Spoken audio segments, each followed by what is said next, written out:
The morning Ellie showed up at Rosewood Diner, the coffee machine was broken. The walk-in refrigerator had been making a sound like a dying engine since Tuesday, and Marisol Santos had been on her feet for 6 hours without sitting down once. That was not unusual. That was, in fact, Tuesday through Sunday every week without variation. The only day Marisol did not work a double was Monday, and on Mondays she took her mother to the cardiologist on the other side of town and sat in a waiting room with plastic chairs and fluorescent lighting and read the same 3-month-old magazines over and over, while Dr. Reyes reviewed her mother's charts and used words like managing well and stable for now that Marisol had learned to translate correctly. Not getting worse, but not getting better. And the medication costs what it costs. And there is no version of this that gets easier. She was 31 years old. She had been working at Rosewood Diner since she was 24. She had intended it to be temporary. That was the part she did not think about too carefully on mornings when the coffee machine was broken and the walk-in was groaning and the Saturday rush had not yet thinned and she still had 4 hours left on her shift. She thought about other things instead. She thought about her mother's face when she brought home pan dulce from the bakery on Clement Street on Friday afternoons.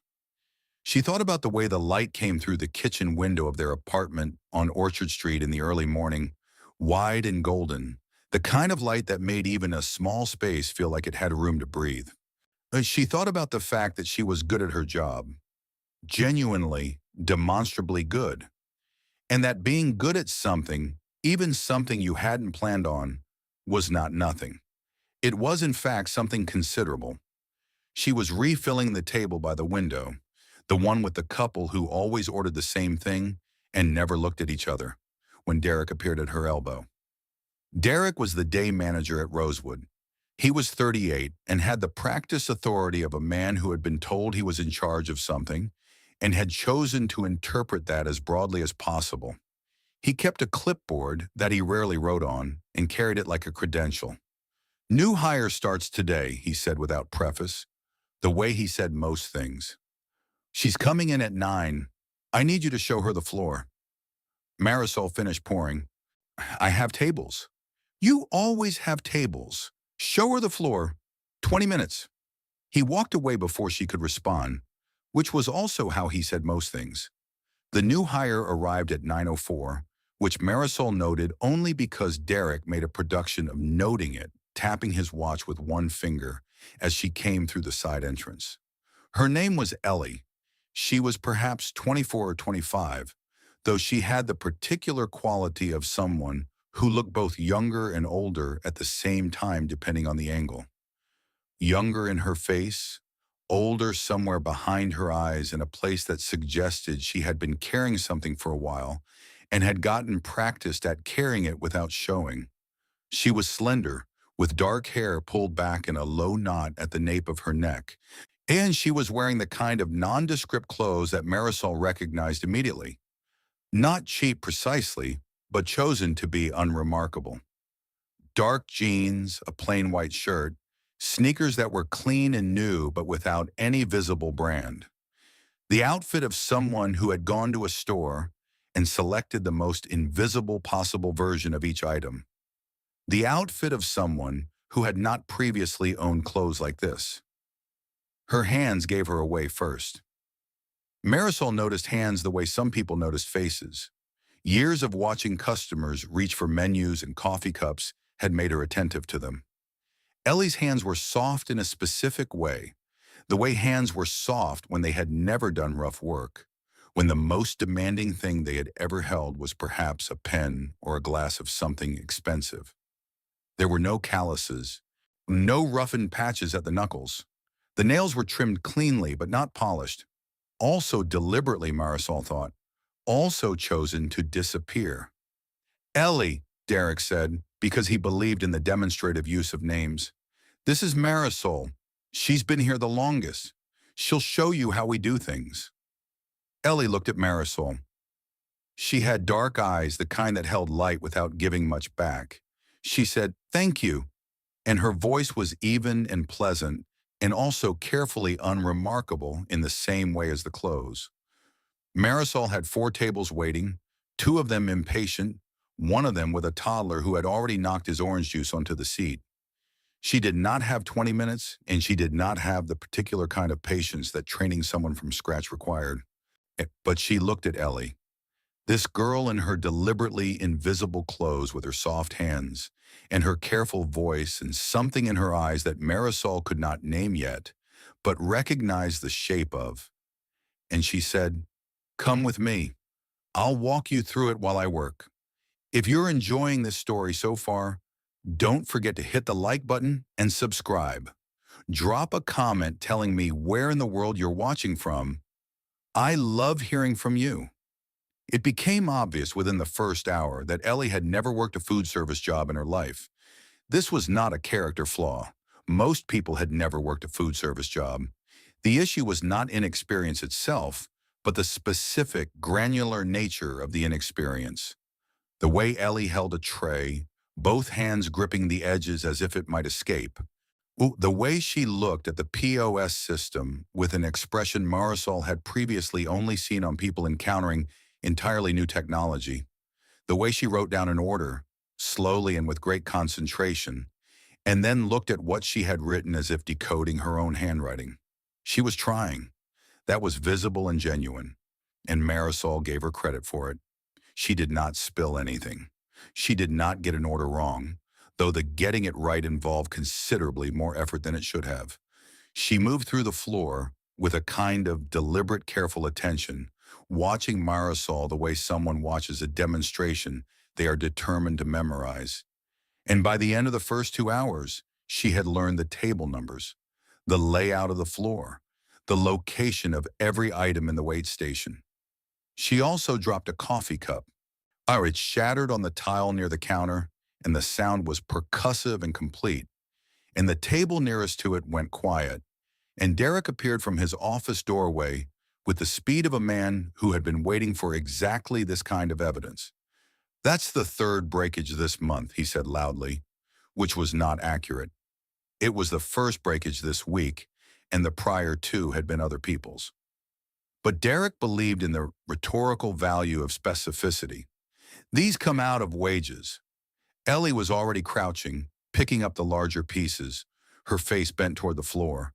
Marisol could not see her expression. "I've got it," Marisol said, already moving. She crouched beside Ellie and began collecting shards. "We need the brush and dustpan from the station," she said, low, matter of fact. "So don't touch the small pieces with your hands. Use the rubber gloves." Ellie looked at her sideways. Her eyes were steady, but there was something in them, some small and controlled thing that was working hard to remain controlled. "I know. I'm sorry. I should have—" "It happens. First week, everything gets dropped once. It's a rule." This was not strictly true as a rule, but it was true as a statistical observation, and Marisol had found that framing things as rules helped. She stood, went to the station, came back with the dustpan and brush and a pair of rubber gloves. She handed the gloves to Ellie and began sweeping the smallest fragments herself. From the office doorway, Derek had returned to watching them with the clipboard held at his hip. "New girl," he said, one which was what he called every new hire for the first month regardless of their name. "We're going to need a lot of improvement fast. This is a business, not a training program." Marisol did not look up from the floor. "I've got the 4 top by the window waiting on refills," she said. "I'll get them after this." Derek looked at her for a moment, then went back into his office. He always did. The particular thing about Marisol was that she made it very difficult to argue with, not because she was confrontational, but because she was always already doing something useful. It was hard to stand in the doorway and deliver pronouncements to a person who was simultaneously sweeping broken glass and redirecting the conversation toward the table that needed attention. She straightened up. Ellie had the larger pieces in the dustpan, her gloved hands steady now. "How long have you worked here?" Ellie asked. 7 years. Ellie looked up. 7 years at the same diner? Marisol took the dustpan from her. "You say that like it's surprising." "No, Ellie said quickly. I just, I meant I admire that. Knowing where you are. Staying. It was an odd thing to say. Not unkind, but odd. The kind of statement that came from someone for whom staying in one place was not the default, was perhaps not even something that had been an available option. Marisol filed it away with the soft hands and the invisible clothes. My mother lives nearby, Marisol said. I stay because staying makes sense. She disposed of the glass and returned the gloves to the station. Table 4 needs refills. Come watch how I handle it. There's a regular in the corner. He comes every Saturday. He orders the same thing, tips 15% regardless of service. I want you to see how I work him. Ellie followed her across the floor and Marisol showed her. Marisol Santos had grown up in the same neighborhood where she still lived, which was, she had come to understand, both a limitation and a kind of grace. The apartment on Orchard Street had belonged to her mother, Rosa, since before Marisol was born. Rosa had come from Oaxaca at 22, with a suitcase and a contact number for a distant cousin, and the particular brand of determination that Marisol had grown up watching and eventually, she hoped, absorbed. Rosa had cleaned houses for 8 years, then found work at a laundry on 7th Avenue, then become a shift supervisor at the same laundry, and then gone back to school at night for 4 years while Marisol was in elementary school, earning an administrative certificate that got her a position at a school district office that she had held for 12 years until the heart condition changed everything. The heart condition had arrived when Marisol was 26. It had arrived quietly, the way serious things often did. A shortness of breath on a Tuesday morning that Rosa had attributed to the cold weather, then a trip to the doctor that became an urgent referral, then a specialist, then a name, hypertrophic cardiomyopathy. Manageable, Dr. Reyes had said, with the right medication and the right monitoring, with regular appointments and a careful eye on activity levels and stress. The medication cost $340 a month. This was with the insurance Marisol paid into through her job. Without it, the number had a different shape entirely, one she had looked at once and decided not to look at again.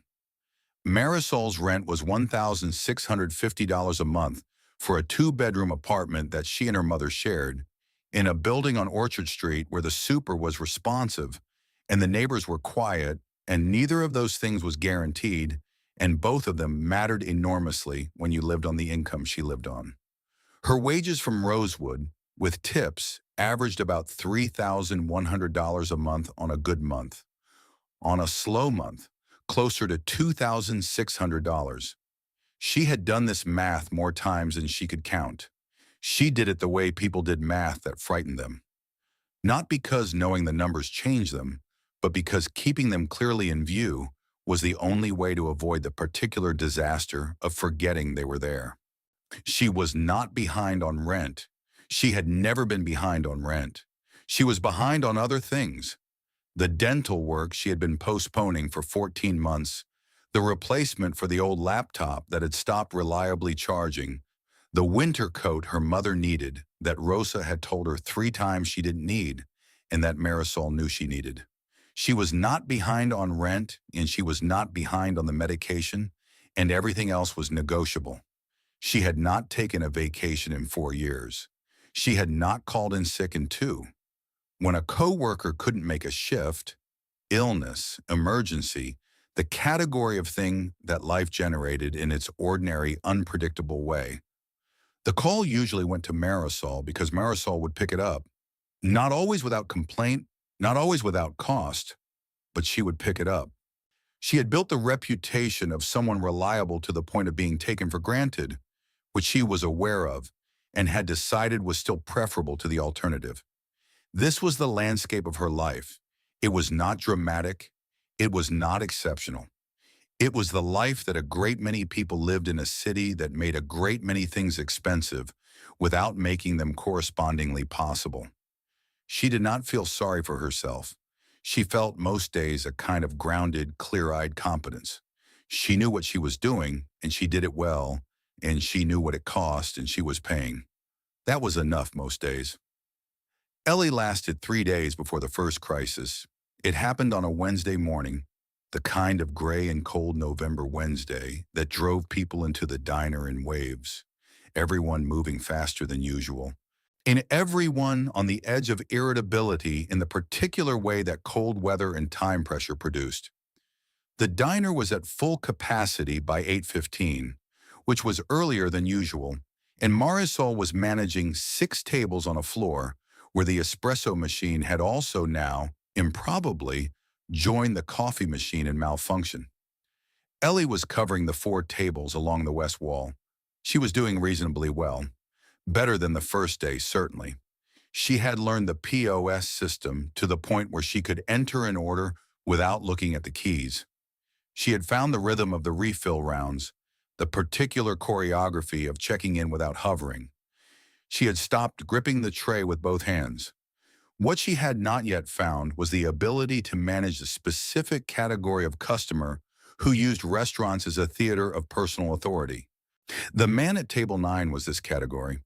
He was in his late 50s, with the coloring of someone who spent time on boats and the manner of someone who believed the act of paying for a meal conferred special governance over the people who served it. He sent his eggs back twice, not because there was anything wrong with them, but because sending things back was a thing he did.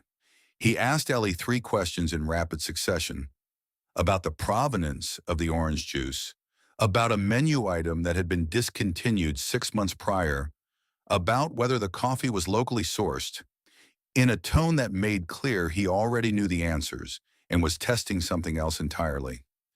Ellie answered each question carefully and accurately and went to get his 3rd coffee, and Marisol, passing with a tray of her own, he watched it happen with the precise attention of someone who had seen this play out many times and knew the sequence. She was right. At the pass, Ellie set the coffee down on the counter beside the machine and stood there for a moment with both hands flat on the counter and her head slightly bent. She was doing what Marisol had taught herself to do in the early years. She was getting very still and very quiet and putting the feeling somewhere it couldn't be seen, pressing it flat, folding it away. Doing it with the practiced internal movement of someone who had learned that controlling the outside required work on the inside. Marisol put her tray down. She picked up Ellie's coffee. "I'll take 9, she said. "You take my 7. They just need the check." Ellie looked at her. "I can handle it." "I know you can. But 7 needs the check and you're closer to the register." Marisol picked up the coffee. "Go." She delivered the coffee to the man at table 9 herself and managed him with the particular efficiency of someone who had been managing him or people exactly like him for 7 years, answering his next 3 questions with the brisk warmth that said, "I am accommodating you, and I am not afraid of you, and I will do both of these things at once." When she came back to the pass, Ellie was at the register processing table 7's payment. She did not look up immediately. When she did, she said, "You didn't have to do that. I know. I wasn't going to fall apart or anything. I just needed a second." "I know that too." Marisol picked up her tray. "Next time you'll handle him yourself." "I just didn't need the energy from that table affecting my floor for the next hour." It was a practical explanation, and it was also true. It was also not the only truth, but Ellie didn't need to know the rest yet. The rest was that Marisol had watched this girl get very still and very quiet at the counter and had recognized the architecture of it too completely to walk past. On Thursday, Ellie's car didn't start. This was how Marisol found out there was a car, that Ellie drove to work, which meant she was not taking a bus from a nearby address, which meant she lived somewhere at a distance, which meant several things that Marisol filed carefully away. The car, from Ellie's description, was a 10-year-old Honda she had bought for cash at a used lot 3 weeks ago, which also meant several things. Ellie called the diner at 8:10, 11 minutes before her shift started, and Derek answered. The phone call was brief, and Marisol heard one side of it from behind the counter. "Not my problem," Derek said, in the specific tone he used for things that were genuinely not his problem, but that he nevertheless enjoyed saying. I need that floor covered. If you can't be here by 8:30, don't bother. He hung up and wrote something on his clipboard. Who was that? Marisol asked, although she had already assembled the answer. New girl, car trouble. He made a mark. Third issue this week. The broken cup had been one. Marisol was unclear on what the second had been. I'll cover her section until she gets here. Derek looked up. You're already covering 6 tables. I can manage 8. I've managed more. He looked at her the way he always looked at her when she made this kind of offer, with something that was not quite gratitude and not quite relief, but lived in the neighborhood between them. He made another mark on his clipboard. If it starts affecting your tables, it won't. She turned and went back to the floor. She covered Ellie's section for 45 minutes. She did not rush it. She did not perform any visible burden of sacrifice. She simply folded the additional 4 tables into her rhythm, adjusted the sequence, and worked. The way she did things. Ellie arrived at 9:08 in a coat that was too thin for the weather, her hair slightly damp at the temples, her expression carrying the particular tension of someone who had been running and was trying not to show that they had been running. She tied on her apron at the pass and looked at Marisol. You covered for me, she said. Your tables needed coverage. Derek didn't fire me. He almost did. Marisol handed her the order pad. Don't give him another reason this week. Ellie took the pad and then stood there for a moment. She was not a person who stood still without reason, Marisol had learned. Every pause meant something was being considered. Why do you keep helping me? Ellie said. Marisol looked at her. Because you're not doing anything wrong. You're just new. Other new people haven't gotten this. Other new people made different mistakes. Marisol picked up her tray. The mistakes you're making are the kind that disappear with practice, the kind that come from not having done something before, not from not caring about doing it right. She paused. You care about doing it right. I can see that. I'm not going to pretend I can't. Ellie looked at her for one of her long, considering moments. Something moved in her face, not quite the thing Marisol had been watching her suppress, but an answer to it. A crack in the architecture, narrow and brief. Thank you, she said. It came out different from the careful thank yous she'd been producing since Monday. Lower, less managed. More like the words were from somewhere real rather than somewhere composed. Marisol nodded and went to her tables. By the end of the second week, a pattern had taken shape that neither of them had designed and neither of them remarked on. When Ellie's tables got difficult, Marisol appeared. Not always in an obvious way, not always by physically taking over, but in the way of someone who shifted the geography of a situation. A word to the customer from across the floor that recontextualized the interaction. A shared look with Ellie that communicated, I see what is happening. You are not imagining it. This is manageable. An offer to switch sections that gave Ellie the quieter side of the floor on the days when the louder side would have been too much. In return, Ellie did something that Marisol had not expected and did not ask for. She started picking up the things Marisol didn't have hands for. Not in an obvious way, not in a way that required acknowledgement, but Marisol would turn from a table and find that the water glasses had already been refilled. She would be running a complex order to the kitchen and come back to find that her side station had been restocked. Small things, precise things, the kind of help that was only possible from someone who was watching closely, not in the intrusive way of surveillance, but in the attentive way of someone who had noticed what was needed and done it without being asked. On a Friday afternoon, the rush had peaked and broken, and the diner had gone to the comfortable mid-afternoon quiet that Marisol liked best. 2 tables occupied, music on low from the kitchen, the smell of the soup changing over for dinner prep. She was doing her cash out at the register, and Ellie was restocking the napkin holders at the counter, and the November light was coming through the window at the long angle that meant the afternoon was tipping toward evening. "Huh, where are you from originally?" Marisol asked. It was the kind of question the end of a long shift made possible.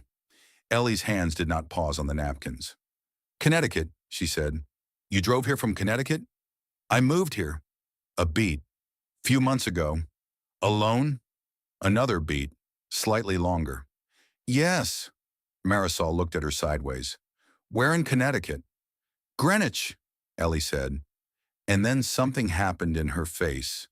A small, involuntary tightening, the expression of someone who has given more information than intended and is deciding whether to correct it. Greenwich, Connecticut. Marisol knew enough about geography and its social meanings to know what Greenwich signified. She said nothing about this. She finished her cash out and moved the register tape into the correct drawer. "You have family here?" she asked instead. "No." Ellie set down the napkin holder. "I came here specifically because I don't have anyone here." She said this the way she said things that were true, and that she had decided it was acceptable to say, plainly without ornamentation, trusting the sentence to carry only as much as she chose to put in it. Marisol thought about what it meant to choose a city specifically for its absence of connections. She thought about all the different versions of that choice. The version that was freedom, the version that was fear, the version that was both. "Do you have somewhere safe to stay?" she asked. Ellie looked at her, surprised. Not at the question, Marisol thought, but at the directness of it, the way it cut to what the question was actually about. "Yeah," she said. "I have an apartment." "Ah, it's small, but it's fine." "You eating regularly?" A brief pause. "More or less." Marisol said nothing for a moment. Then she said, "I'm going to bring extra tomorrow. I always make too much at dinner. Rosa, my mother, she says I cook like I'm feeding a construction crew. I'll leave it in the break room." Ellie opened her mouth. "You don't have to." "I know I don't have to." Marisol gathered her coat from behind the counter. "I'm going to anyway. It'll just go to waste otherwise." This was not entirely true, but Marisol had found over the years that the easiest kindnesses to accept were the ones that came wrapped in practicality, that offered themselves not as charity, but as convenience. She had accepted help in this form herself once or twice in the earlier years, and she understood its particular grace. Ellie looked at her for one of her long, still moments. "Okay," she said. "Okay," Marisol agreed. Outside, the November evening was darkening fast, the way evenings did in November, abruptly, as if the light had simply decided it was done. Marisol buttoned her coat and walked toward the bus stop, and she thought not for the first time that Ellie was a person who was carrying something larger than a new job and a 10-year-old Honda with an unreliable starter. She did not know the shape of it yet. She knew only the weight of it, the way weight announced itself in a person's posture and their pauses and the way they held themselves very carefully in the particular moments when the holding was most expensive. She knew that shape from the inside. She was patient. The food became a ritual without either of them declaring it one. It started the way Marisol had said it would. She brought extra, left it in the break room in a container with a sticky note that said simply, "For whoever," so that Ellie would not have to receive it as a gift addressed specifically to her. This was a careful choice, and Marisol made it carefully. She had noticed that Ellie accepted nothing that was framed as charity. She accepted things that were framed as incidental, as excess, as the natural overflow of ordinary generosity. She accepted things that gave her the dignity of not needing to be grateful. So Marisol left the container on the break room table with a sticky note for whoever and went about her shift. And when she came back at the end of the day, the container was empty and washed and sitting on the drying rack beside the small sink, and neither of them said anything about it. It's the following Tuesday she brought enough for both of them, and on her break she sat at the small table in the break room and opened the container and started eating. And a few minutes later, Ellie came in and sat across from her, and they ate together in the comfortable quiet that had become native to the space between them. "What is this?" Ellie asked on the third week. She held up a small dark piece from the stew Marisol had made. "Nopales, cactus, my mother's recipe. She makes it better than I do." Marisol looked at her. "Have you never had it?" "No," Ellie chewed thoughtfully. "It's incredible. Tell Rosa that. She'll adopt you on the spot." Something moved in Ellie's face at the word adopt. Well, not badly, not the flinch of a wound touched, but the more complex movement of a person who was sorting through what a word like that meant to them, what it referenced, what it reached back toward. It passed quickly. "Tell me about her," Ellie said. "Your mother." So Marisol told her. She told her about Rosa's hands, which were small and strong, and had done 30 years of difficult work and still managed to make the most delicate pastry Marisol had ever eaten.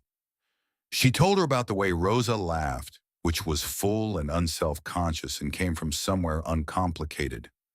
She told her about the cardiomyopathy and the measured, factual way she had learned to discuss it.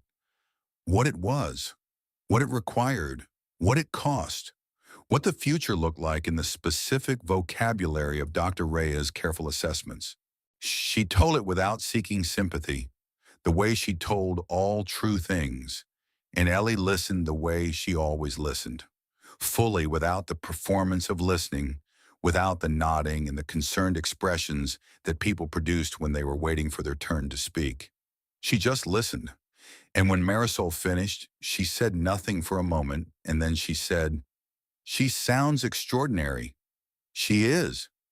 Marisol looked at her container. "Where's your family?" A pause that had its own specific texture. Not evasion exactly. More like the pause of someone deciding how much of a true thing to offer. "My father's in Connecticut," Ellie said.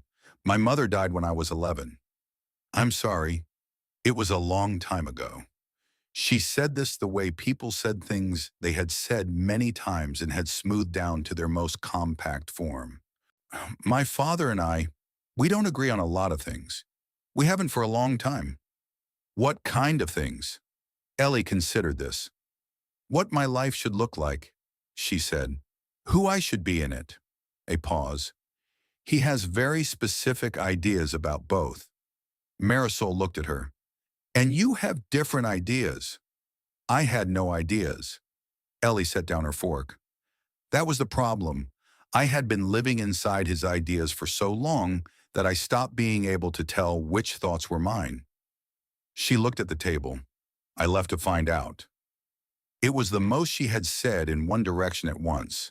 She seemed to know this because when she looked up, there was a brief, careful quality to her expression, checking whether she had said too much, recalibrating. Marisol said, "And are you finding out?" Ellie was quiet. Then the corner of her mouth moved in what was almost a smile. "I'm finding out what I'm capable of. That's something." "It's more than something." Marisol picked up the container. "It's the most important thing." They sat in the remaining minutes of the break in the particular quiet of people who have exchanged something real and are comfortable letting it settle without filling it with noise.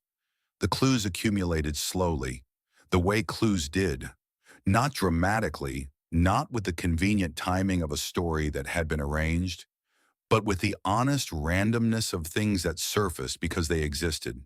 The bracelet appeared on a Thursday and then disappeared on Thursday afternoon when Ellie noticed Marisol noticing it. It had been on her wrist when she arrived. A thin chain of something that caught the light with the particular quality of things that were made by someone who knew exactly what they were doing. Gold, but not the yellow gold of ordinary jewelry. The quieter, more specific gold of something custom. There was a small clasp at one side that Marisol recognized as the kind that required someone else to help you put it on. Ellie had it off and into her apron pocket before the first table of the morning, but Marisol had already seen it, and she was careful enough not to say so. The phone call happened on a Tuesday. Marisol was in the back restocking when she heard Ellie's voice through the thin wall of the break room at a pitch that was different from her usual register. Lower, more taut, in the pitch of someone managing a conversation that required management. She heard fragments. She was not trying to hear them. They came through the wall the way sounds did in a building that had been constructed before anyone thought much about acoustic privacy. I told you I'm fine. A pause. James, please don't. Another pause longer. No. Tell him no. Tell him. A pause. The name James said again, more quietly with a weight that suggested James was not a friend, but was not quite an adversary either. Someone retained. Someone professional. I know what he's doing. I know what the timeline is. The longest pause. I just need more time. Marisol moved away from the wall and went back to the floor.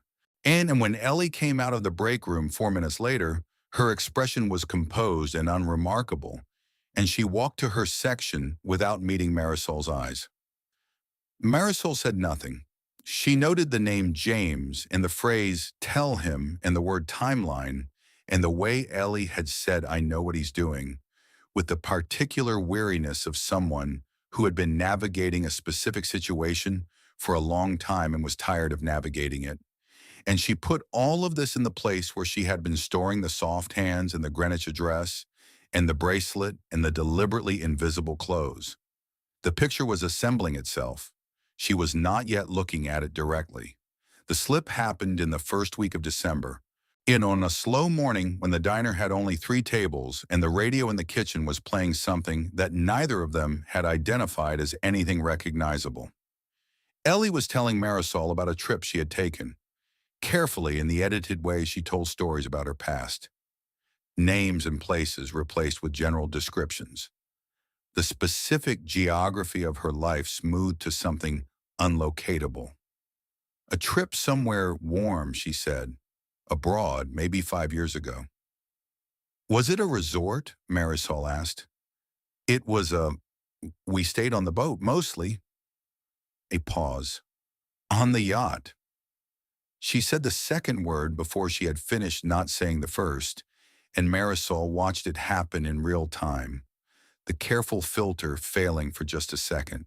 And then she watched Ellie's face register that it had failed and produced the same involuntary tightening she had seen the day Ellie said Greenwich. The boat became the yacht before she could stop it. Marisol looked down at the section she was wiping down. She said conversationally, I've never been on a boat, not a big one. They're overrated, Ellie said. She said it quickly with slightly more conviction than the subject warranted. Marisol said, and kept wiping and changed the subject, and gave Ellie the quiet gift of not being caught. The morning Derek decided to make an example of Ellie happened on a Wednesday in the second week of December. The diner had been running below what Derek considered acceptable revenue, which he discussed as if revenue were a thing the waitstaff were directly responsible for generating rather than the natural output of customers who had chosen to eat there. December was a complicated month for a neighborhood diner, some days full, some days sparse, determined by the particular unpredictable logic of holiday schedules and the cold weather and the fact that the coffee machine had been broken for so long now that the regulars who came primarily for the espresso had begun going to the place on 4th Street instead. Derek had asked Marisol twice about the coffee machine. Marisol had told him twice to call the repair service. He had called the repair service and been given an estimate he considered exorbitant, and was now in the 3rd week of conducting an internal negotiation with himself about whether to accept it. In the meantime, his attention had to go somewhere, and the place it went was Ellie. She had been improving steadily. By the 6th week, she had the floor, not with Marisol's efficiency, not yet, but with a solid competence that was no longer accompanied by the visible effort of someone doing something new. She moved well. She remembered faces and orders and dietary restrictions without writing everything down. She had learned how to manage the man from table 9, which was its own credential. Derek had watched this improvement and seemed to take it personally, the way people sometimes took it personally when a person they had anticipated failing did not. He began noting things. The kind of things that were technically correct but that required a specific lens to frame as problems.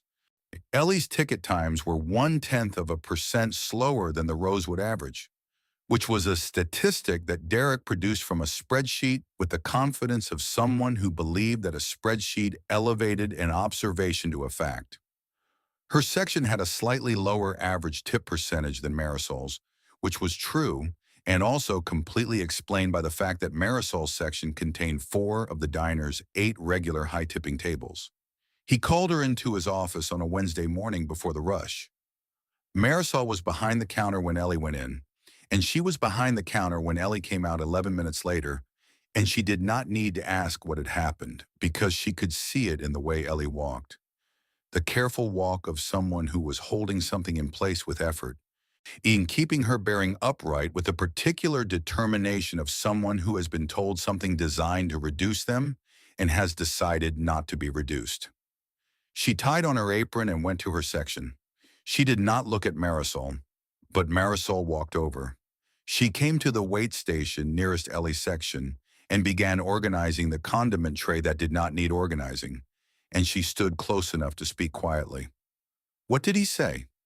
"Performance issues," Ellie said, with a flatness that made the word performance do a great deal of bitter work. "He said he was documenting a file." "He documents files on everyone. He's been documenting a file on me since 2019. It's never amounted to anything. He said if tip averages don't improve by end of month, he'd need to consider my position." Marisol set down the tray. Your averages are fine. His comparison pool is wrong. He's comparing you to me, and I've had 7 years to build those tables." "I know that." Ellie's voice was low and even. "He knows that. That's why he chose it." There was a silence. Nadine, who worked the morning counter and had an unerring instinct for the moment when someone else was having a difficult day and the opportunity it presented, drifted past on her way to the coffee station and said, without looking at them, "Maybe some people are just better suited to other lines of work." Marisol looked at Nadine. "Maybe some people should mind their section," she said evenly. Nadine moved on with her coffee and said nothing more. But the space she left behind had a particular texture. Ellie had not reacted. She picked up her order pad and moved to her first table of the morning, and Marisol watched her go and thought about what it costs to keep yourself composed when people use the fact of your composure against you. When your refusal to fall apart became the proof that you were unaffected, and your being unaffected became the permission to go further. She went and worked her own section. She worked it well. She made sure table 9 got seated in Ellie's section. Ellie managed it without Marisol's help. Marisol noticed this and said nothing, but something in her chest did a small, quiet thing. If you're hooked on this story, make sure to subscribe and turn on notifications so you never miss an upload. Your support means everything and helps me bring you more emotional stories like this one. The call from Dr. Reyes' office came on a Friday morning. Marisol was mid-shift, carrying a tray of breakfast plates, when her phone buzzed in her apron pocket. She was not a person who checked her phone during a shift. She had a rule about it that she had maintained for years, partly as a matter of professionalism and partly because rules about small things were one of the ways she maintained the structure that everything else depended on. But the call came from Dr. Reyes's office number, which she had programmed into her phone the day after her mother's diagnosis. And she had a different rule about that number. She delivered the plates and went to the break room. The nurse on the call was calm and careful with her words, which was its own language. Rosa had come in for her routine monitoring appointment that morning. Her readings had shown an irregularity, a specific irregularity that Dr. Reyes would like to discuss in person. It was Marisol available to come in this afternoon? She said yes. She asked the questions she knew to ask and received the answers that were the calibrated version of not telling her anything while technically telling her something. The irregularity was significant enough to prompt the call. The call was today. She ended the call and stood in the break room for 37 seconds. She counted them. It was the technique she had developed in the early days of her mother's diagnosis, the practice of giving yourself a defined and finite amount of time to feel the feeling without managing it, and then returning to the management. 37 seconds was approximately how long she needed. Then she went back to the floor and found Derek. "I need to leave at 2, she said. "My mother has a medical appointment. I've already cleared my tables through the lunch rush. I need someone to cover the rest of my shift." Derek looked at his clipboard as if it contained the answer to a question he was about to ask. "This is short notice." "Yes, it's also necessary." He made the face he made when he was calculating something. "Ellie's the only one with a gap this afternoon. She's down to 4 tables after 2. Then ask Ellie. If she picks up your section, she'll be at 8 tables. That's what I cover on a regular Saturday." Marisol looked at him. "Ask her." She did not wait for him to answer. She went back to the floor, and a few minutes later, she saw Derek approach Ellie's section, saw the brief exchange, saw Ellie look across the floor toward her. Oh, Marisol was serving a table on the far side and could not read Ellie's expression from the distance. She found out the answer when Ellie appeared at her elbow at 1:55. "I've got your section," Ellie said. "All of it? All of it. Go."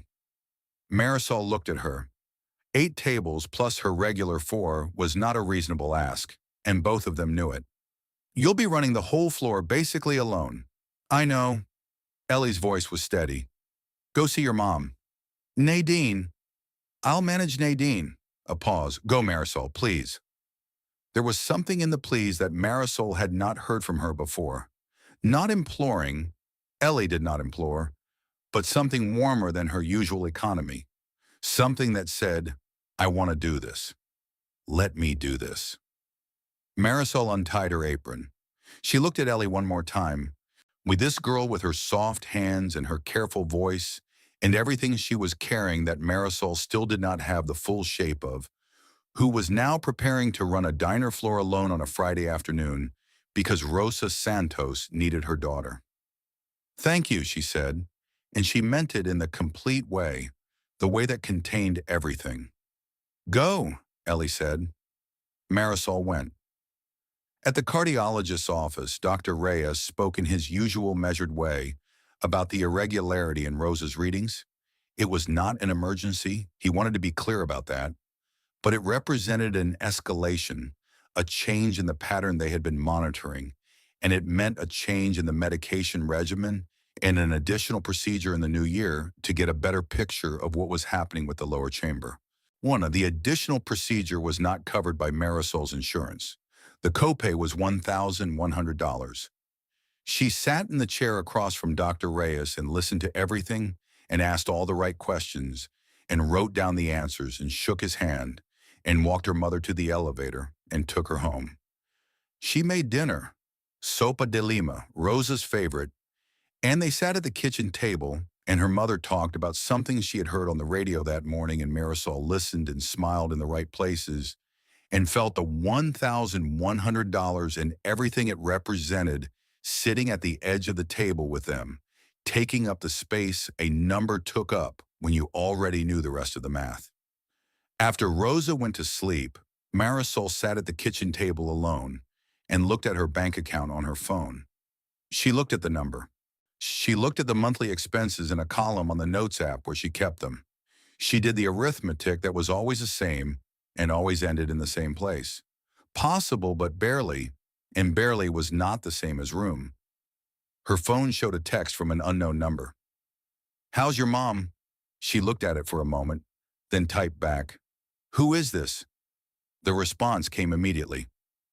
"Ellie, I got your number from the staff sheet. Hope that's okay. How is she?" Marisol looked at the ceiling for a moment, then, "Stable. Thank you for covering today." "Of course." A pause. Then another text. "How are you?" She looked at the question. It was such a small question. It was the kind of question people asked automatically, reflexively, without expecting an answer that meant anything. But it had come from Ellie, who Marisol had learned did not ask questions automatically. She typed, managing, the way I always am. A pause.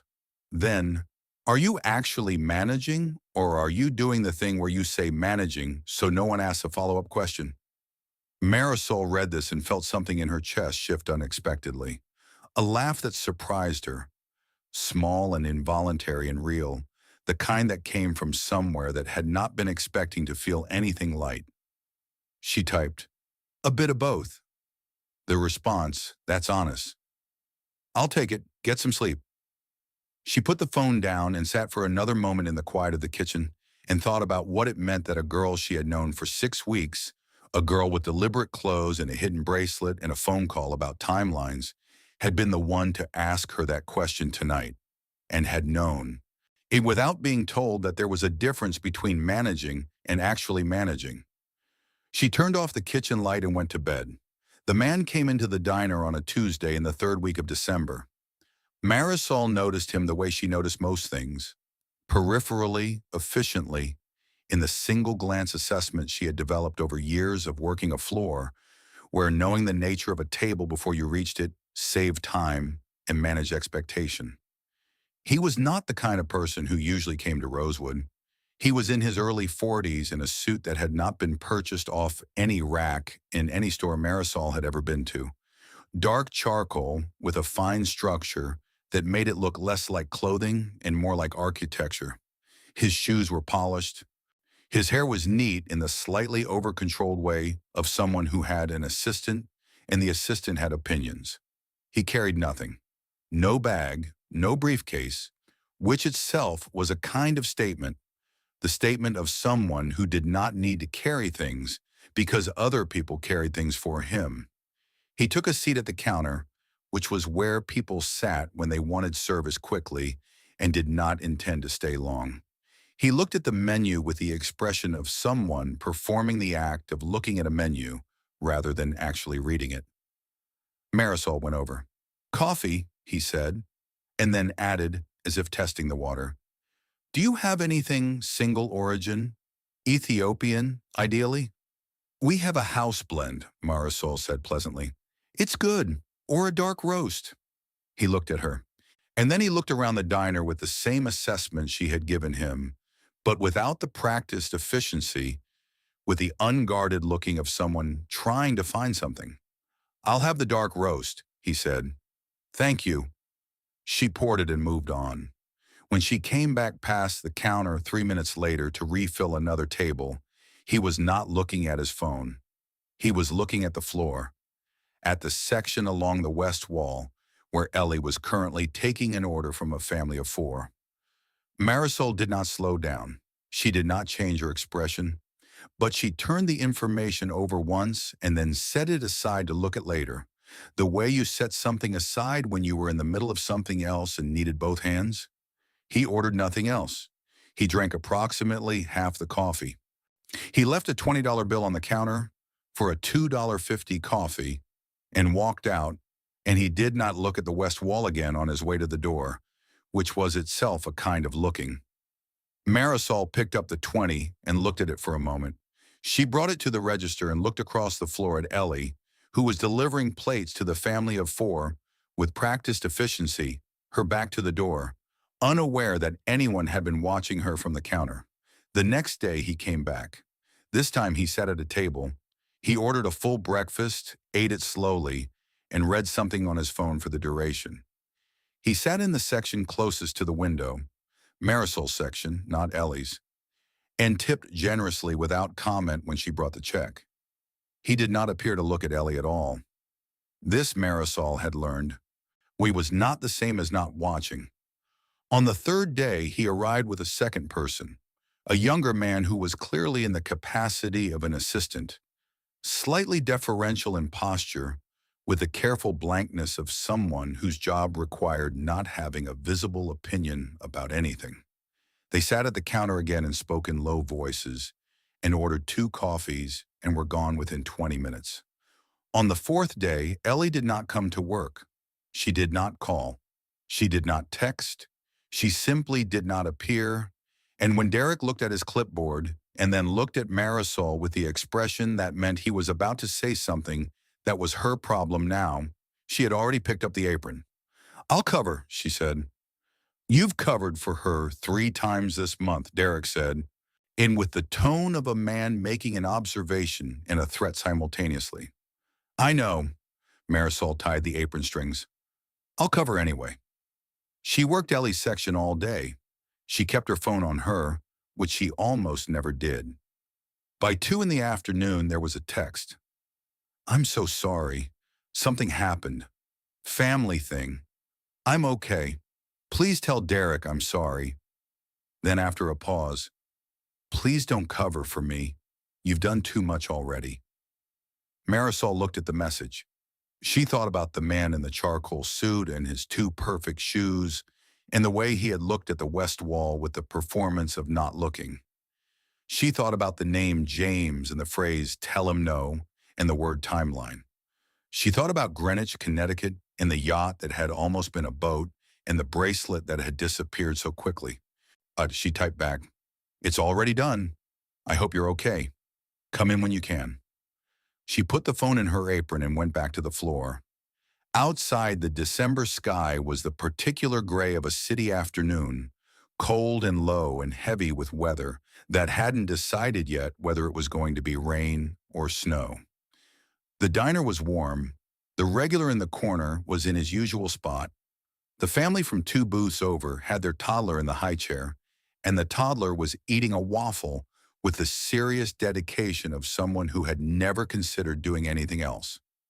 Marisol refilled the coffee at the corner table and moved on to the next, and the next, and she thought about Ellie, wherever she was, when whatever had arrived in the shape of a family thing, and she thought about what it meant to keep showing up for someone who was keeping the most important thing about herself locked away.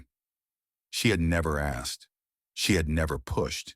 She had covered shifts and brought food and stood between Ellie and the small cruelties of the floor, and she had done all of it without conditions, without an account she intended to collect on, without the particular arithmetic of obligation.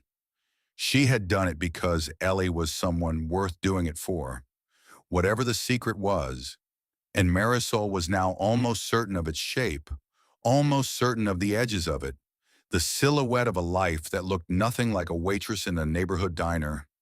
It would find its way out when it was ready. Things always did. She had learned to be patient with the timing of the truth. The snow started at 4 o'clock. It came quietly, the way important things so often did. Without announcement, without drama, falling through the last of the afternoon light in slow and deliberate drifts, and settling on the street outside the window of Rosewood Diner, as if it had always been heading here, and had simply arrived. Marisol watched it for a moment through the glass. Then she turned back to the floor and kept working. Ellie came back on a Thursday morning, and she was not alone. The man in the charcoal suit was with her, and beside him, someone else, older, heavier in the way that power sometimes settled into a person over decades. Silver-haired, in a coat that cost more than Marisol's rent, with the unhurried bearing of a man who had never once in his life been told to wait. He walked through the door of Rosewood Diner, the way people walked into rooms they intended to own.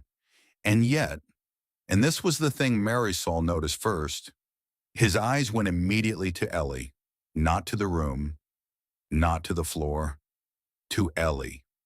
And in them was something that had nothing to do with ownership, something tired and relieved and frightened in the way that only love could frighten a person.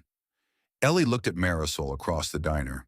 Her face was different, not the composed, carefully unremarkable face of the woman who had arrived 6 weeks ago with invisible clothes and soft hands.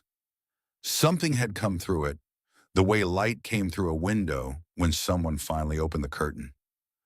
"There's someone I need you to meet," she said, and the older man's name was Edward Calloway. Marisol knew the name the way most people knew it, from headlines, from business segments on the radio, from the particular stratum of wealth that existed at a distance most people never closed. Calloway Industries, hotels, infrastructure, a foundation that funded cardiac research across 11 countries. Cardiac research. She looked at Ellie, at Sofia, and understood all of it at once. The running, the hiding, the deliberate invisibility. A daughter who had needed to find out who she was outside of a name that preceded her into every room. "She told me about your mother," Edward Calloway said. His voice was quieter than she expected. About the procedure, about the medication, about every Monday at Dr. Reyes's office. He paused. "She told me about the shifts you covered, about the food you brought, about the fact that you never once asked her for anything or treated her as anything other than a person who deserved to be there." Marisol looked at Sofia. Sofia looked back at her, and in her eyes was the thing that had been locked behind the composure for 6 weeks. Gratitude so deep it had weight. The gratitude of a person who had been genuinely seen for the first time in a long time, not as a name or an inheritance or a problem to be managed, but as a woman learning to carry a tray. "He wants to help," Sofia said. "Let him." What followed was not a single dramatic gesture. It was quieter than that and more complete. The cardiac procedure was covered. The copay, the follow-up, the medication costs for the next 3 years. Covered through a direct arrangement with Dr. Reyes practice that Edward Calloway made with the efficient precision of a man who solved problems by removing them entirely. Derek was not there when it happened, but he was there the following week when Sofia returned to the floor. Not as Ellie, not as the new girl with the invisible clothes, but as herself, and the man beside her was the kind of man whose presence in a room changed the temperature of it. Derek held his clipboard and said nothing. For once, he had nothing to annotate. Nadine at the counter looked at her coffee, and Marisol stood in the middle of the floor. She had worked for 7 years and felt something she had not let herself feel in a very long time. Not relief, not gratitude. Something quieter and more structural than either. The feeling of a door opening that you had stopped believing would open. And Sofia hugged her before she left.